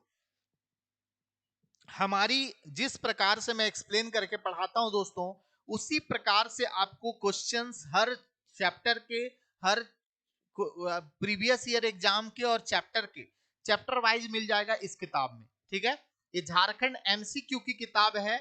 ये एमसीक्यू की अपनी तरह की एकलौती किताब है, यूनिक किताब है। ठीक है, झारखंड एमसीक्यू की इस किताब को लेने से आपको फिर हमसे पीडीएफ मांगना नहीं पड़ेगा। पीडीएफ में बहुत कम होता है चीजें, इसमें उससे 10 गुना चीजें आपको मिलेगी। ठीक है, तो इसमें पूरा फुल एक्सप्लेनेशन बुक है दोस्तों। इसको अगर आप लोगों ने अभी तक परचेज नहीं किया है तो आप लोग ले सकते हैं, मार्केट में अवेलेबल है, और आप लोग इसको ऑनलाइन भी मंगवा सकते हैं। ठीक है, बहुत मोटी झारखंड की, चूंकि मोटी इसलिए हो गई ना क्योंकि जेपीएससी जेएसएससी के झारखंड जीके के जितने सवाल पूछे गए थे अब तक, उन सभी को एक्सप्लेनेशन के साथ दिया हुआ है। तो 200-250 पेज तो उसी के कारण बढ़ गया, समझे। तो एक मोटी किताब है, 600 पेज की किताब है। एशिया का मीथेन गैस का पहला कुआं पर्वतपुर में स्थित है, सभी लोगों को पता है। और ये पर्वतपुर कहां है दोस्तों, कमेंट करिएगा। पर्वतपुर कहां पर स्थित है, सभी लोग कमेंट करिएगा। पर्वतपुर ये जो है ये आपका बोकारो में है।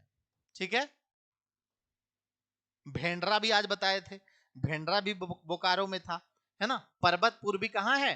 बोकारो में स्थित है, जहां पर एशिया का मीथेन गैस का पहला कुआं मिला था।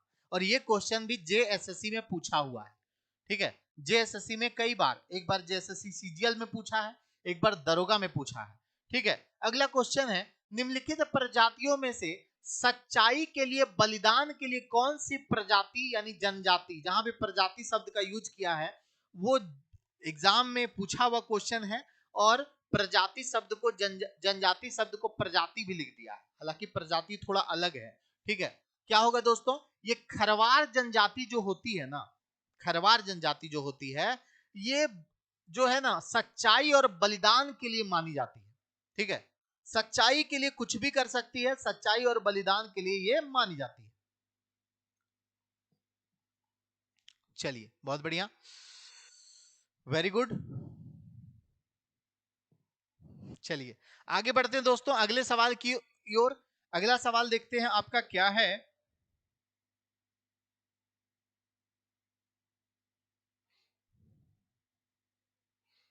उत्तर दे दीजिए। 1000 लाइक से मात्र 50 लाइक दूर है, तो आप लोग आज कम से कम 1200 लाइक करके जाइएगा क्लास में। ठीक है, एंटी कन्वर्जन लॉ, यहां पे लॉ नहीं होगा, लॉ होगा। एंटी कन्वर्जन लॉ पास करने वाला झारखंड भारत का कौन सा नंबर का राज्य है? ये एंटी कन्वर्जन लॉ क्या है? ये है धर्म परिवर्तन जो लोग कर लेते हैं ना, उनके खिलाफ कानून है, समझे? धर्म परिवर्तन करने और कराने के प्रति जो रूल्स है, उसके लिए जो कानून है वो एंटी कन्वर्जन लॉ है। और एंटी कन्वर्जन लॉ पास करने वाला झारखंड भारत का कौन सा नंबर का राज्य है, ये आप लोगों से यहां पर पूछा जा रहा है। ठीक है, यानी कि धर्म परिवर्तन निषेध कानून, आप इसको बोल सकते हैं।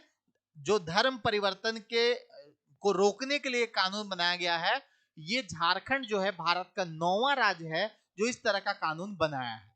ठीक है, झारखंड भारत का 9वां राज्य है जो इस तरह का कानून बनाया है। दोस्तों समझ पा रहे हैं आप लोग? चलिए, ऑनलाइन बुक मैंने एक वन टच बुक है, टेलीग्राम में जुड़े रहिए, वहां पे पूछिएगा, आपको मैं नंबर दूंगा, उससे मंगा लीजिएगा, थोड़ा सस्ता पड़ेगा। अमेजॉन फ्लिपकार्ट में भी अवेलेबल है। ठीक है, फ्लिपकार्ट में शायद अवेलेबल है, लेकिन वहां पे कॉस्ट थोड़ा भाग जाता है, अमेजॉन वाले फ्लिपकार्ट वाले बहुत पैसा लेते हैं। तो अमेजॉन फ्लिपकार्ट में भी अवेलेबल है, लेकिन अगर आपको थोड़ा सस्ता में चाहिए तो टेलीग्राम में जुड़िए, वहां पर मैं एक नंबर दूंगा, उसके थ्रू आप मंगवा सकते हैं। देखिए, रांची में पहली अस्थाई लोक अदालत डैश डैश में शुरू हुई थी। ठीक है, रांची के अंदर पहली अस्थाई लोक अदालत जो है वो कब शुरू की गई थी, ये आप लोगों से पूछा जा रहा है। 2005, 2003, 2004 या फिर 2002? चलिए जल्दी से आंसर बताइए, जल्दी जल्दी सभी लोग आंसर बता दीजिए साथियों। इस प्रश्न का करेक्ट आंसर क्या होगा? इसका आंसर हो जाएगा 2002। 2002 में पहली अस्थाई लोक अदालत की शुरुआत हुई थी। जी एसके जी, टेलीग्राम पे मैसेज करने का ऑप्शन है, डिस्कशन ग्रुप ज्वाइन कर लीजिएगा। 24 का आंसर एक बार देख लीजिए सर, क्या देख लें? हाँ देखा हुआ है सब भाई, फिर से देखना पड़ेगा। देख लेते हैं अगर भाई बोल रहे हैं तो। ठीक है, निर्मल चंद्र बनर्जी ठीक तो है, कोई दिक्कत नहीं है 24 में। अच्छा 24, 24। हाँ ठीक है, मुंडा ही होगा, मुंडा ही होगा, कोई दिक्कत नहीं है इसमें भी। चलिए इसको देखिए, झारखंड कास्ट लवर ग्रोव्स के लेखक। ठीक है, झारखंड कास्ट लवर ग्रोव्स एक किताब है दोस्तों, कास्टल ओवर, यहां पर जो है ना कास्टल ओवर है, कास्टल ओवर ग्रोव्स के लेखक कौन है? बताइए, विक्टर दास, शिबू सोरेन, शैलेंद्र महतो, इनमें से कोई नहीं। शैलेंद्र महतो भी बहुत सारा किताब झारखंड का लिख चुके हैं दोस्तों, है ना, झारखंड की समर गाथा, बहुत सारी किताब हैं।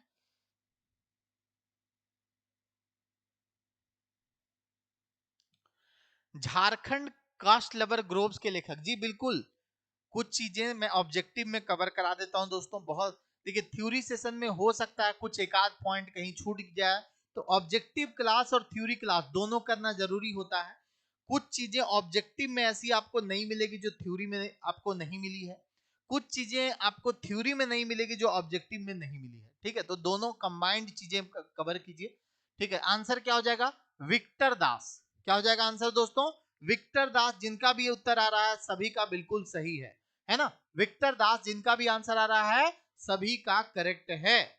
अगला सवाल देखिए, भी अच्छा सवाल है। झारखंड निम्न में से किसका उत्पादन करने वाला एकमात्र राज्य है? कोकिंग कोयला, पायराइट यूरेनियम, लौह अयस्क कोयला, बॉक्साइड, संगमरमर या स्फटिक स्फटिक मृदा, अभ्रक।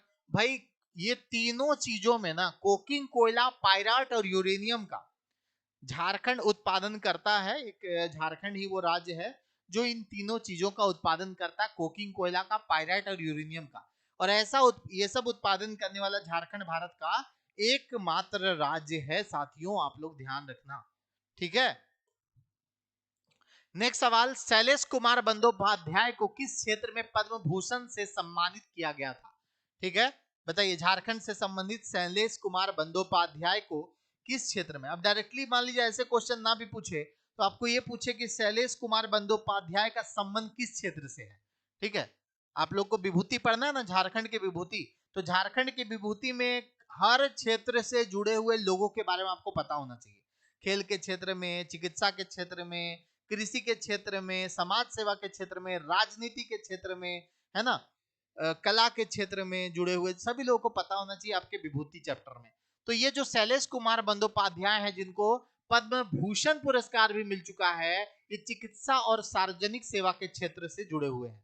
ठीक है, चिकित्सा और सार्वजनिक सेवा, जिनका भी ए ऑप्शन आ रहा है उन सभी का बिल्कुल करेक्ट है साथियों। अगला सवाल देखो, झारखंड में किस जनजाति में श्राद्ध संस्कार को कमावत कहा जाता है? कौन सी जनजाति है झारखंड में जिसमें श्राद्ध संस्कार को कमावत कहा जाता है? कमेंट कीजिए सभी लोग।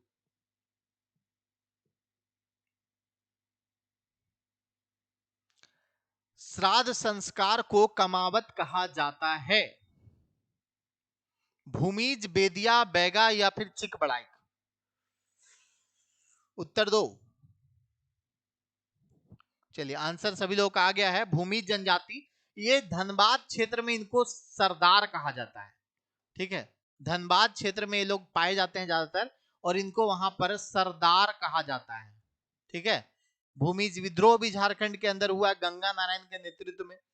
झारखंड में एक आंदोलन हुआ था भूमिज विद्रोह, वो उसका नेतृत्व करता कौन थे? गंगा नारायण उसके नेतृत्व करता थे। अगला क्वेश्चन, अमानत नदी किसमें गिरती है? किसमें गिरती है का मतलब ये हुआ कि उसकी सहायक नदी है। जो नदी जिसमें जाके मिल जाती है मतलब उसका सहायक नदी है। तो अमानत नदी जो है उत्तरी कोयल की सहायक नदी, औरंगा अमानत जो है दोनों, है ना, बात अगर हम औरंगा की करें या फिर अमानत की करें, ये दोनों नदियां जो है ये उत्तरी कोयल की सहायक नदी है। उत्तरी कोयल की सहायक नदी औरंगा हो गया, अमानत हो गया, लोध नदी भी हो गया। ठीक है, लोध या बूढ़ा नदी बोल सकते हैं, लोध या बूढ़ा नदी, बूढ़ा नदी ये भी इसी की सहायक नदी है, उत्तरी कोयल की सहायक नदी है। समझे? जिसमें सबसे ऊंचा जलप्रपात, अब भाई जलप्रपात के हाइट को लेकर देखते हैं लोगों के अंदर बहुत कंफ्यूजन होता है, एक दूसरे से लड़ने लगते हैं, लेकिन आप लोगों को बता दें लड़ने की जरूरत नहीं है। हुंडरू जलप्रपात, बूढ़ा घाघ जलप्रपात, हाइट को लेकर के कॉन्ट्राडिक्शन मत कीजिए अपने बीच में, क्योंकि हाइट दो प्रकार का होता है। समझे? एक हाइट स्थल से हाइट हो गया, जहां पर वो गिरती है वहां से उसका हाइट मेजर किया जाता है, एक हाइट वो हो गया। और दूसरा हाइट जो है वो समुद्र तल से है। समुद्र तल सब जगह बराबर है। समुद्र तल का मतलब समझते हैं ना, कि समुद्र का पानी का तल पूरा पूरा दुनिया में बराबर है। तो समुद्र तल से ऊंचाई अलग होता है और स्थल से ऊंचाई अलग होता है। समझे? तो ये दो चीजें होती है। कई लोग देखते हैं आपस में कॉन्ट्रडिक्शन कर लेते हैं, आपस में भिड़ जाते हैं, नहीं इतना होगा, ये बोलता है इतना होगा, जबकि दोनों सही बोल रहा है। ठीक है, दोनों सही बोल रहा है, लेकिन दोनों लड़ रहा है कि मेरा वाला सही है, मेरा वाला सही है। ठीक है, इसको आप लोग थोड़ा ध्यान रखिएगा। जहां भी जलप्रपात की ऊंचाई की बात हो, किसी पहाड़ की ऊंचाई की बात हो, तो दो प्रकार की ऊंचाई होती है। एक ऊंचाई होती है स्थल से ऊंचाई और एक होती है समुद्र तल से ऊंचाई। बात को समझे कि नहीं?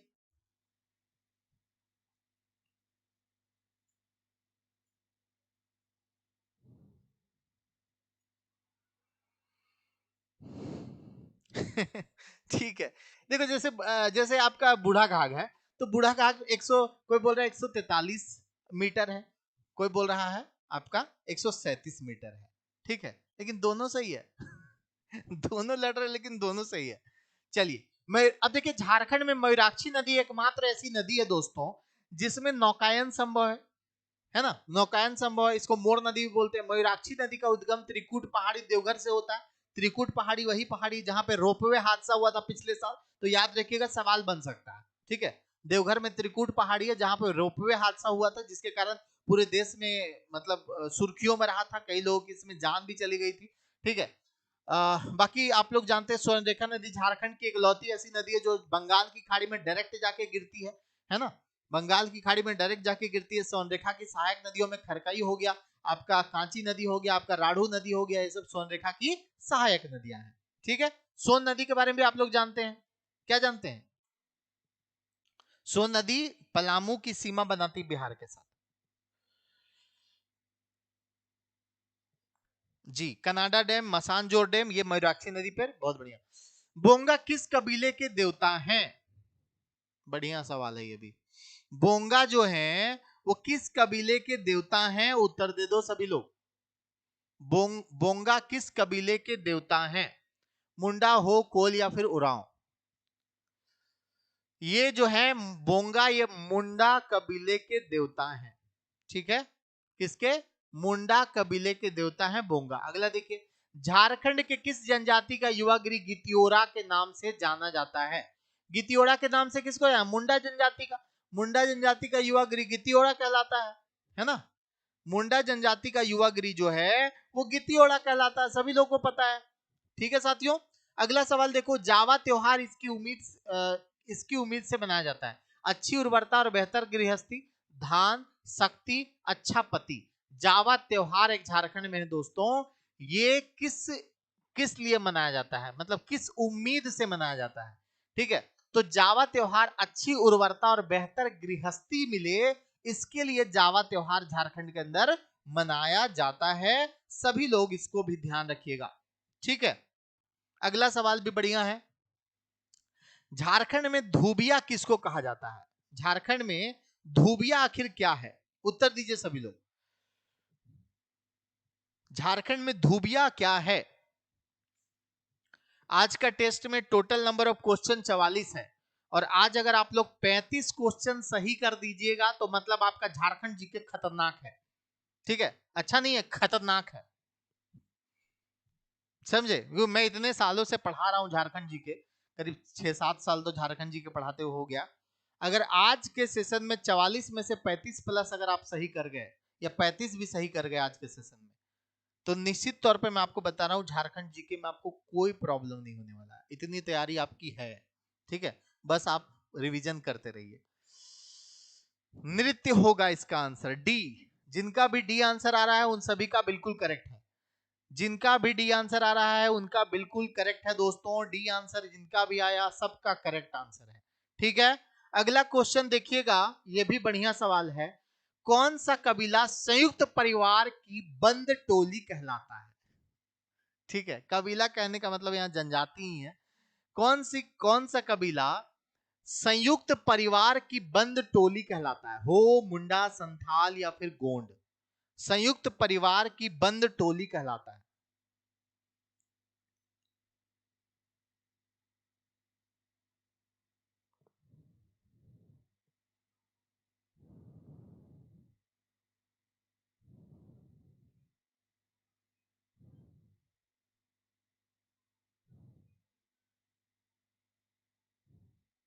क्या बात है, बहुत अच्छा। इस प्रश्न का भी करेक्ट आंसर आप लोग बता दिए। ठीक है, गोंड जनजाति जो कि भारत की दूसरी सबसे बड़ी जनजाति अगर जनसंख्या के हिसाब से बात करें तो। ठीक है, भील एक नंबर पर है, गोंड दूसरे नंबर पर है, संथाल तीसरे नंबर पर है। ठीक है, तीन जो सबसे बड़ी जनजातियां हैं, भील, गोंड और संथाल, ये तीन सबसे बड़ी जनजातियां हैं भारत की। झारखंड की अगर हम बात करें तो संथाल, उरांव, मुंडा, हो, ये चार सबसे बड़ी जनजातियां हैं झारखंड की, ये भारत की। ठीक है, चलिए, तो याद रखिएगा गोंड जनजाति को संयुक्त परिवार की बंद टोली कहा जाता है। निम्न में से किस रूप में मुंडा की प्रसिद्ध कहानी सोसो बोंगा है? किस रूप में मुंडा की प्रसिद्ध कहानी सोसो बोंगा है? कमेंट करिएगा सभी लोग।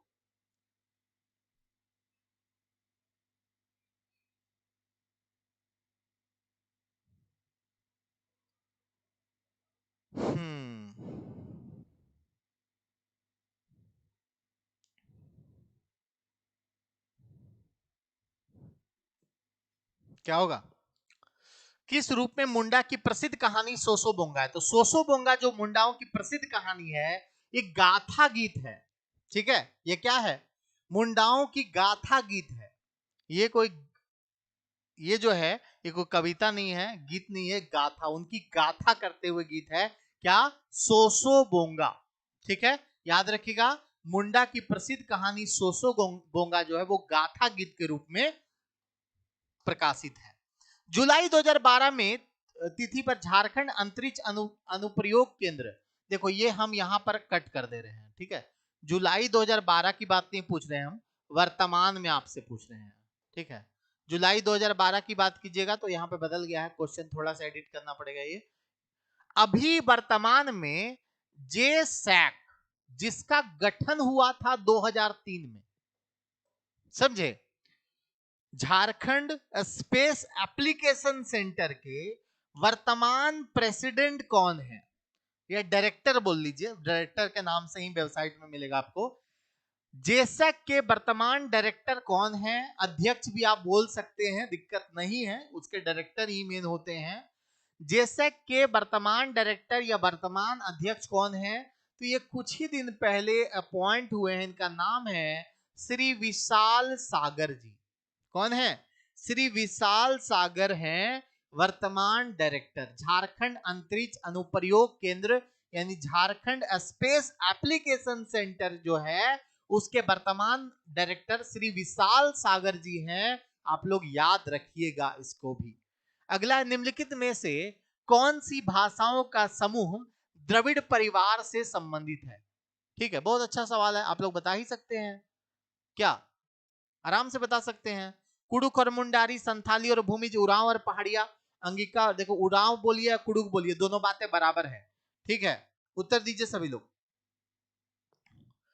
जो कि आपका द्रविड़ परिवार की भाषा है ये, समझे? संथाली तो होगा नहीं है, ऑस्ट्रो एशियाटिक की है ये, है ना? देखो उरांव की भाषा कुडुक और पहाड़िया, ये दोनों भाषाएं द्रविड़ परिवार की भाषा है। किसकी भाषा है? द्रविड़ परिवार की भाषा है। साथियों ध्यान रखना, झारखंड में कार्तिक अमावस्या के दौरान निम्नलिखित में से कौन सा त्योहार मनाया जाता है? कार्तिक महीने के अमावस्या के दौरान झारखंड में कौन सा त्योहार मनाया जाता है? ये आप लोगों को कमेंट करना है। ठीक है साथियों, चलिए सभी लोग आंसर कर दीजिए। इस प्रश्न का करेक्ट आंसर क्या होगा? कार्तिक अमावस्या में मनाया जाने त्योहार टूसू तो होगा आपका मकर संक्रांति के समय मनाया जाने वाला त्योहार, है ना? टूसू कब हो जाएगा? मकर संक्रांति के समय हो जाएगा। सोहराय जो हो जाएगा दीपावली के टाइम हो जाएगा। सरहुल कब होगा? बताइए, सरहुल कब होगा? सब कमेंट कीजिए फटाफट। सरहुल किस महीने में? सोहराय तो बता दिए दिवाली के टाइम कौन सा महीना होता है, टूसू हो गया मकर संक्रांति के समय, और वंदना त्योहार इसका करेक्ट आंसर हो जाएगा। जो प्रश्न आपसे मैंने पूछा है, इस प्रश्न का करेक्ट आंसर क्या हो जाएगा? वंदना हो जाएगा साथियों। ठीक है, समझ में आया सभी को?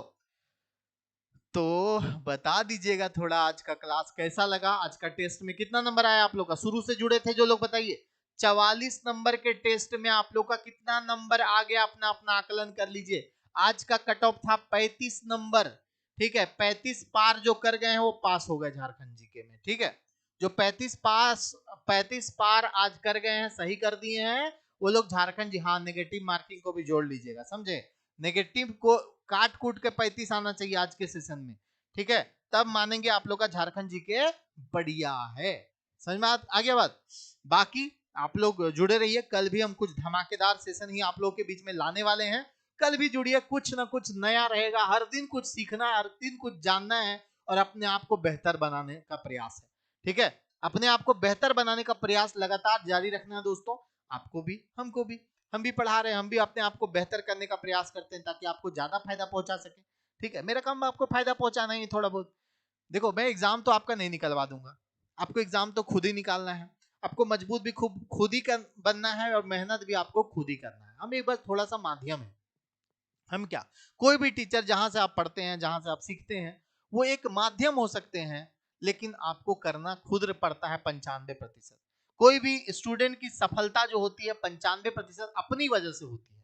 5% में किताब बाकी चीजों का योगदान होता है, खासकर शिक्षक का योगदान होता है, ठीक है, क्योंकि वो सही डायरेक्शन में आपको बताते हैं, सही डायरेक्शन में आपको मोटिवेट करते हैं, सही डायरेक्शन में पढ़ने के लिए बोलते हैं। यही चीजें ना है दोस्तों। बाकी आप लोग को कैसा लगा सेशन, आप लोग कमेंट बॉक्स में बताइएगा। चैनल में नए हैं तो चैनल को सब्सक्राइब कर लीजिएगा, बेल आइकन को भी दबा दीजिएगा दोस्तों। और टेलीग्राम पे इसका पीडीएफ हम कल दे देंगे, लगभग 11:30 बजे तक, ठीक है। कल 11:30 बजे तक इसका पीडीएफ, जो भी थोड़ा बहुत एरर हुआ है उसको ठीक करके, पीडीएफ में कहीं के टाइपिंग मिस्टेक था ना, उसको ठीक करवा करके आप लोग को दे देंगे। बाकी आप लोग जेपीएससी के लिए ऑफलाइन क्लास ज्वाइन करना चाहते हैं तो हमारे ऑफिशियल नंबर पे आप इंक्वायरी कर सकते हैं, ठीक है। जो लोग अभी से रजिस्टर्ड होना चाहते हैं पहले बैच के लिए, क्योंकि पहला बैच में लिमिटेड सीट ही रहेगा और पहला बैच पर ही हमारा पूरा फोकस रहेगा, ठीक है। बाकी हमारे ऑनलाइन से टाइम नहीं मिलता, ऑनलाइन में इतने सारे बैचेज हैं, तो ऑनलाइन हमारा शुरू से अंत तक प्रायोरिटी रहेगा ही। लेकिन जो पहला बैच रहेगा उसको एकदम एग्जाम क्रैक करवाने के ध्येय से हम लोग पहला बैच बनाएंगे, जेपीएससी प्रीलिम्स और मेंस का, ठीक है। तो जो लोग इंटरेस्टेड है ऑफिशियल नंबर पे आप लोग बात कीजिएगा और व्हाट्सएप कीजिएगा। आप लोगों के इंक्वायरी के आधार पर हम चीजें डिसाइड करेंगे, बहुत सारी चीजें, ठीक है। अभी थोड़ा टाइम है स्टार्ट होने में। बाकी आप लोग अगर करियर फाउंडेशन के एप्लीकेशन से जुड़ करके कम फीस में तैयारी करना चाहते हैं तो एप्लीकेशन से जुड़ के तैयारी कीजिए। वहां पे career foundation team, career foundation के एक्सपर्ट फैकल्टी, अलग अलग विषय के जो बेहतरीन फैकल्टीज हैं वो आप लोग को पढ़ाते हैं, आपको गाइड करते हैं, है ना। आप लोग उसमें ज्वाइन कर लीजिए और आप लोग अपनी तैयारी को मजबूत बनाइए, अपनी तैयारी को बेहतर बनाइए और ज्यादा से ज्यादा रिजल्ट निकालने के लिए काम कीजिए, क्योंकि हमारा ध्येय आपका रिजल्ट है, ठीक है। बाकी हम कितना भी अच्छा पढ़ा दें, कितना भी कुछ भी पढ़ा दें, अगर रिजल्ट ना हो तो मतलब नहीं बनता है। इसलिए हमारा टारगेट आपका रिजल्ट है और इस बार धमाका मचाना है, हजारों की संख्या में रिजल्ट आप लोग को देना है और इसके लिए आप लोग को जितना कुछ चाहिए सपोर्ट वो हम लोग करने के लिए तैयार हैं। फीस भी बहुत नॉमिनल रखा जाता है दोस्तों, वो फी कुछ भी नहीं होता। अगर आप देखिएगा तो आप जब सीजीएल आप निकाल लीजिएगा तो आपको 65 से 70 हजार पहले महीने की सैलरी होगी, ठीक है। पहले महीने की सैलरी 65 से 70 हजार, तो वो चीज देख करके आप तैयारी कीजिए ना, कि हमको निकालना है, केवल पढ़ना नहीं, हमको एग्जाम निकालना है, ठीक है। उसके लिए 1000-2000 रुपए कुछ भी नहीं होते, 1000-2000 का फीस मात्र लगता है ऑनलाइन में, ठीक है। 2000 मैक्सिमम से 2 से 3 हजार रुपए लगता है और उसमें पहले महीने की सैलरी आपकी 75 से 80 हजार होगी। तो आप लोग थोड़ा समझिए, मेहनत कीजिए, सारे टीचर भी मेहनत दम भर कर सके, इसके लिए जरूरी होता है उनकी आर्थिक स्थिति भी ठीक रहेगी, तभी वो मेहनत कर पाएंगे, है ना। सबका अपना जीवन है, अपना घर है, अपना परिवार है, तो इसीलिए आप लोग से यही कहूंगा, अगर आप लोग अभी तक नहीं जुड़े हैं और जुड़ना चाहते हैं तो देर मत कीजिए, क्योंकि आपके पास वक्त लिमिटेड है। एक नंबर से फेल कर गए जी, अच्छा लक्ष्मी क्यों हजारीबाग वीडियो मुन्ना, अच्छा चलिए ठीक है। हर संडे को इस तरह का सेशन तो लाएंगे, बीच में भी लाएंगे, ऐसा मत सोचिए। देखो अमरकांत जी, आप फास्ट जो बोल रहे हैं, आपको अगर फास्ट देखना है तो वीडियो देखने का ऑप्शन फास्ट है, आप वीडियो को स्पीड करके देख सकते हैं। लेकिन लाइव क्लासेस में फास्ट अगर बताना है मतलब आपको बहुत सारी चीजें स्किप करके हमको निकलना होगा, समझे। जो लोग स्पीड में चाहते हैं ना, वो लोग नहीं चाहते कि एक्स्ट्रा जानकारी हम आपके बीच में दें, तो स्किप करके पढ़ाने का मतलब नहीं है। मैं 40 सवाल बताऊं, उसमें अगर 30-35 सवाल और ऐड कर दूं एक्सप्लेनेशन के माध्यम से, तो आपके 100 सवाल तक आप लोग का हल हो जाएगा, ठीक है। तो मेरा ये ध्येय है कि मैं मतलब एक एवरेज गति के साथ रहूं, ना स्लो ना फास्ट, ठीक है, और एवरेज गति के साथ मैं आप लोग को बताता भी हूं, ठीक है साथियों। तो आज के लिए इतना ही, गुड नाइट सभी को, शुभ रात्रि। और अंत में आप लोगों से यही कहूंगा कि आप लोग अपने गोल की ओर फोकस करते हुए बिल्कुल सकारात्मक सोच के साथ प्रिपरेशन कीजिए, नकारात्मकता से दूर रहिए। आपको नेगेटिव बातें बताने वाले बहुत मिलेंगे, आपको उलझाने वाले भी बहुत मिलेंगे, जिससे जिससे आपकी तैयारी डिस्टर्ब होगी, आप अपने गोल से भटक जाएंगे। इसलिए अपना गोल पे फोकस करते हुए पॉजिटिव माइंडसेट के साथ हमेशा प्रिपरेशन कीजिए, क्योंकि अगर आपका माइंडसेट पॉजिटिव रहेगा, अगर आप सोचेंगे पॉजिटिव, तो आपका दिमाग भी पॉजिटिव डायरेक्शन में काम करता है। समझे? जब आप दिमाग को ये बोल दोगे ना कि हमसे होगा कि नहीं होगा, तो दिमाग भी कंफ्यूज हो जाएगा, होगा कि नहीं होगा। अगर दिमाग को बोल दोगे ना कि होगा, हमसे होगा ही, है ना, कोई भी काम हमसे करके रहेंगे, तो दिमाग भी उसके लिए तैयार रहेगा आपका। जैसा आप सोच रखते हैं, आपका दिमाग उसी हिसाब से काम करता है। ठीक है, इसलिए सोच को रखिए हमेशा सकारात्मक, हमेशा पॉजिटिव। हमेशा ये सोचिए कि हम जो कर रहे हैं वो बेहतर करने के लिए कर रहे हैं और बेहतर करेंगे। समझे? मैं आप लोगों के साथ हूं, हमारी करियर फाउंडेशन की पूरी परिवार आप लोगों के साथ है। आप लोग मेहनत कीजिए, हम लोग का जितना सपोर्ट होगा हम लोग करेंगे। ठीक है दोस्तों, मिलते हैं नेक्स्ट वीडियो में आप लोगों के साथ। तब तक के लिए गुड नाइट, शुभ रात्रि, सबा खैर सभी को।